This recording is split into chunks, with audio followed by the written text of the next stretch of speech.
Good morning, friends. So you might be wondering, Zoe, why are you up at 5:30? And I will tell you, actually, I've been up since 3. Now I'm wide awake. I'm in the mood to bake something. So we're gonna bake, and I actually asked on my Instagram story the other day if you guys had any mental health questions, because I feel like I've been getting a lot of those lately, and I figured why not I bake and I'll answer some of your guys' questions. I've been wanting to make a lemon loaf for a while, like a week or so. I just can't get it out of my head. I don't know why. So I have my written recipe right here on my laptop. So if you wonder why I'm glancing at it, that's why. One of the first questions was, what are some things you do to get out of a funk? I'd say this is pretty common for me to do. I've been in a funk, I would say, since December. I feel like ever since December, I feel like I haven't been as active on social media. I haven't really been as involved, creative. Like I haven't been in that headspace. Meditating has really helped me. I've had tons of cathartic cries over just releasing a lot of stuff, and I can't recommend it enough. Journaling, it's something I really want to get more into. I'm not really that big of a journaler. It's really hard for me to write, but once I get going, I'm like, I could write forever. And then another one, being outside, big one. All the time, it's just me sunbathing outside. So I'll just go to the pool if you have one, or I'll just lay out on my driveway. I've done that before. Yes, it feels kind of weird, but you know, who cares? I feel like listening to a good playlist. Not a playlist that will allow you to like wallow in your feelings, but just a playlist that can like uplift you. So the next question I'm gonna answer is, do you miss having an eating disorder? No, obviously. It's kind of hard to imagine because my eating disorder started in 2014, so when I was around 14, and it's hard because I don't really remember it, and it's like kind of crazy because considering where I am now in my life, I cannot imagine ever having the relationship with food that I had way back then. I have so much empathy and love for that version of myself that went through that, and I'm glad that I am where I am today, even though it's been a trek to get here and I am coming out of a really rough part of my life, but I'm still grateful to be where I am today. So no, I don't miss it. And if you're going through recovery and you're scared of committing to recovery, don't be. I'm right here with you, and I just want you to know that it's worth it. You're worth it. And something that I've been repeating to myself constantly is, I am worth the risk. So you have to remind yourself that, yeah, it's scary, but you're worth this temporary discomfort. Your happiness, your joy, your life outside of your eating disorder is worth fighting for, because you are worth fighting for. And that, just repeating that to myself really helps me to reflect on self-love and just kind of give more love to myself when I'm going through something difficult or going through something uncomfortable. So yeah, this coconut oil, it's not half a cup by any means, it's like 1/4 of a cup, but you know, we're just gonna hope it works.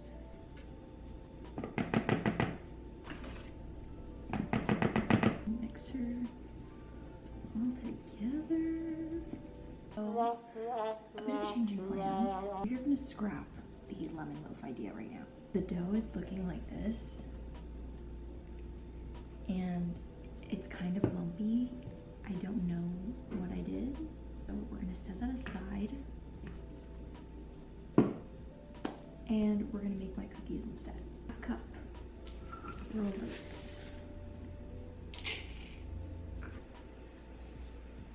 cinnamon,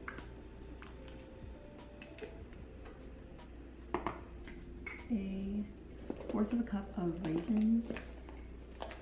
I don't know why, but when I was a kid, I used to love the yogurt covered raisins.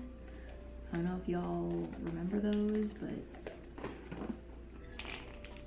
I'm gonna answer another one of your guys' questions. I kind of made a post about this earlier this week. I'll link it, I'll show it here. How do you find the motivation to recover? And I'll admit, for me, it was really hard at first because I would keep telling myself, like, oh, I'll start tomorrow, oh, can't do this. My emotions are so wound up that like there's no way I can start today. So I'll just start tomorrow. And the problem became that tomorrow became kind of obsolete. It just became ambiguous as to when tomorrow actually was. And long story short, tomorrow never came. I kept putting it off, and I kept saying, oh, like, I kept manipulating my environment to make me feel like I was doing everything right. Then I went to placing my motivation for recovery on other people. So I was like, okay, I don't want my mom to look at me like I'm this fragile thing, or like that I'm gonna go off at her any second, so I want to recover. And that worked for a while, but then the problem arose with regards to self-accountability. Basically, what it comes down to is like, yeah, you can use an individual as your motivation to recover, but when it comes to what happens when that individual isn't there, will you still hold yourself accountable to recovery? It kind of made me realize that I need to be doing this for myself. I need to be in recovery for myself, because that's what's going to make this sustainable in the long term. Because in your life, people will come and go, but you are the constant. You will be with yourself forever till the day you die. So I realized I had to do this for me. And I think another big motivator in recovery is developing that sense of self-love and respect for yourself, finding purpose outside of food in your body. So for me, it was finding hobbies like drawing, writing. I'm slowly getting into pottery.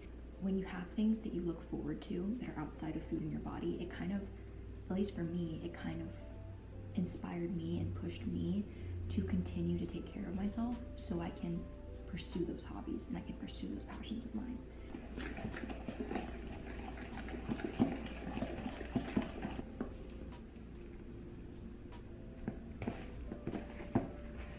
Question is, do I have fear foods? Not really fear foods. I'll pretty much eat anything. Something I'm still working on is like social situations, just being more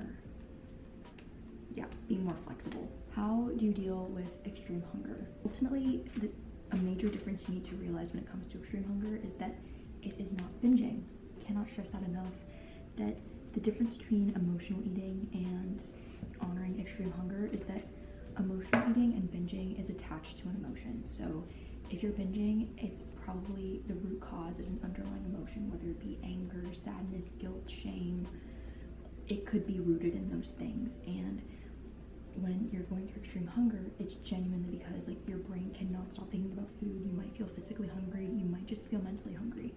But if your brain is constantly thinking about food and you're not eating because you feel ashamed or whatever, it's not binging. So don't beat yourself up for that. And even if you do end up binging, don't beat yourself up for that either, because recovery is a process and it's not something that you're going to get right 100% of the time. We all have slip-ups, we all have mess-ups, but what's important is that you keep moving forward. I don't talk about this a lot, but I'm currently trying to get my period back for like the 3rd time. Ever since I recovered from my eating disorder, it's been very irregular. Like I got it for like a year, then I lost it, then I got it for half a year, and then I lost it again. And I'm currently working to get it back. And I've recently been eating more, like a lot more than I usually do, and I've noticed that I am very ravenous. Like I could eat a whole like house. Like the other day, I literally ate half this batch of cookies at like 10 p.m. because like I had already had like my dates, peanut butter and chocolate. I had my protein shake and all that stuff, and then I was still hungry at like 10, and I was like, what the heck? But I didn't think about it. I just ate, and the next day it was perfectly fine, super hungry still. But it just goes to show you that you should not be scared to honor your body. Recovery is meant to be a process of healing, and it's not meant to be something that you're supposed to judge every aspect of. It doesn't have to be perfect. You don't have to be perfect, so don't be so hard on yourself. Another person asks, will I ever stop thinking of food? And yeah, you will eventually. You have to understand that your body right now is in fight or flight mode, so it's gonna take a little while to get out of that mode. Your body has to learn to trust you again, and you have to learn to trust your body again. And your body realizes that it's going to get proper nutrition without having to fight you for it every time, it will loosen up and it'll realize, hey, we don't need to be thinking about food 24/7. We're in a safe space now. Vice versa, when you really learn to trust your body again, you won't be obsessing over food so much and contemplating every little thing you do with regards to food. Eating is fine. You don't have to be hungry in order to eat.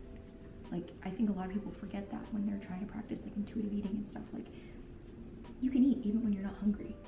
And I feel like those kinds of actions just show your body that, hey, you might not be hungry right now, you might not be sending me hunger cues, but I'm eating and I trust that you're gonna use this as fuel and nourishment to help us thrive, and I'm not scared that you're gonna ever use it against me, because your body's never against you. Your body really only wants what's best for you. Okay folks, the batter is done and they're going in. I usually bake these for around 18 to 20 minutes until they're like golden, but I just eyeball them, and the oven's preheated at 350, in case you didn't already know. But cheers. I've made a mess, so I'm going to clean up and then I will get back to you and finish answering your guys' questions. So I'll get back to you when I finish cleaning. So I'm currently waiting for the cookies to finish baking, and I figured I would finish answering some of your guys' questions. How to find balance between school and time for yourself. And I will admit, I am currently going through this as well. I'm notorious for literally filling my days with all things school related, to the point where I literally don't have time to just relax. I feel like in school there's always something, yeah, you can do everything you need to do for that day, but even when you finish, there's always something you could be doing, you know, like you could get ahead on that assignment, you could take that quiz that's due next week, but you could do it now because it's open. And I think that's the not toxic part, but kind of toxic part of like school being more online and more individualized, in that like when everything's released at once, it kind of just feels overwhelming. It's no longer just showing up to class and doing what's asked of you that day. It's having multiple things that you can be doing constantly, and it can feel overwhelming at times, and I definitely agree. For me, definitely engaging in more lighthearted activities. Like, yeah, I watch a lot of K-dramas and anime, but I do want to switch that up. Maybe get back into writing, maybe draw more, paint, stuff like that is something I really want to do. I just want you to know that I don't have a solid answer, because it's something I'm definitely working on myself. So when I do find an answer, I will let you know. How to deal with overthinking about food and diets. Easier said than done, but just remember that your body is the least interesting thing about you. At the end of the day, it's literally just food. It's nourishment for your body. Your body's smart. Don't discredit it. I know society says that we can't trust our bodies, but your body is amazing. It's carried you this far into your life, and you just have to remember that. Like your body, your physical vessel has carried you throughout your life, and even no matter how hard you might be pushing right now, it's still alive, it's still functioning. That's an amazing thing, and you have to respect that and you have to honor that. So just acknowledging and respecting your body in that way, and understand that it's okay to have days where you eat more than others. It's okay to have moments where you have a food that you don't normally eat. Like it's not, your food choices do not define you.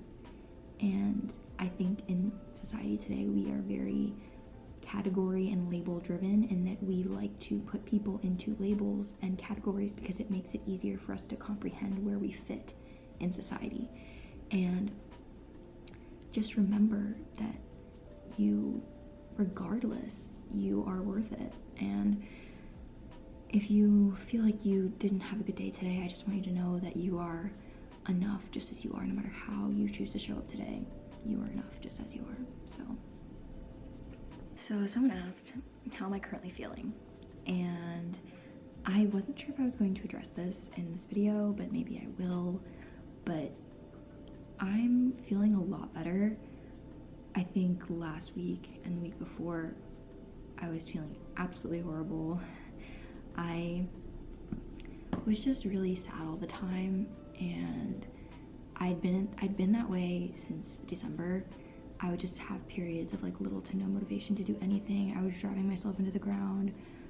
I'm calling myself out here, but I was trying to run away from my anxiety and my stress through overexercising, and that I feel like is what ultimately kept me from getting my period back. And now I'm kind of at the tail end of it and realizing that I do need to change, and I want to be honest, and I want to be authentic and show you guys that you're not alone on your journey. And that I think the hardest thing for me to overcome was the fact that recovery is not linear.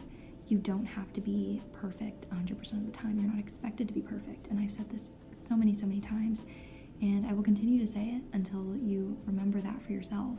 But I made the decision to go back on Lexapro, and it's only been a week since I've taken it. I'm taking a really low dose. I'm taking 5 milligrams, but it's helped me, I think, tremendously, and I feel like I've already started to see a difference. At least I felt for the longest time that me going back on Lexapro was me being weak, and that I wasn't strong enough to deal with my emotions, that I had to rely on medication in order to do that. And it made me feel like I wasn't strong and I wasn't doing the right thing, and how could I help other people if I was not strong enough? And I came to realize that I wasn't living up to the advice that I was giving others when I was telling people it's okay to seek help, it's okay to take medication, to get the help you need, whether it be through medication, therapy, counseling, anything. I found Lexapro has really helped me in my anxiety attacks. I haven't had an anxiety attack, a really bad one, since I started taking it a week ago, and that is big for me because I was having panic attacks every day, and I'm forever grateful that I started taking it again. I don't know how long I'm going to be taking it. It's kind of indefinite. I'm just going to kind of see how I feel. I hope that kind of addressed how I'm feeling.